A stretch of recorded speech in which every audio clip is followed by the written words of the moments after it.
আল্লাহ, তোমার রহমতের সামনে আমার গুনার তো কোনো অস্তিত্ব নাই মওলা। আমার গুনাহ না হয় পাহাড় পরিমাণ হবে, বেশি থেকে বেশি আসমান পরিমাণ হবে, না হয় পুরা পৃথিবী পরিমাণ হবে। তোমার রহমত তো অগণিত, তোমার রহমত তো অসীম, তোমার রহমত তো আনলিমিটেড।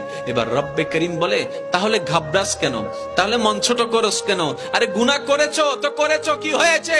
একবার তো তওবার মাধ্যমে আমি রবের দরবারে ফিরে আই, মওলা ফিরে আসতে পারবো তো? দরজা কি খোলা আছে?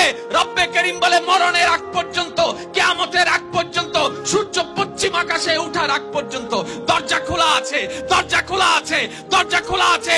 এবার বান্দা বলে, মওলা 24টা ঘন্টার কোন টাইমে আসলে সে দরজা খোলা পাবো? রব্বে করিম বলে, আরে ব্যাংকের দরজা খোলা থাকে নির্দিষ্ট সময়ে, অফিস আদালতের দরজা খোলা থাকে নির্দিষ্ট সময়ে, এমনকি ঘরের দরজাও খোলা থাকে নির্দিষ্ট সময়ে, এর বাইরে যায় না। কিন্তু তোর রবের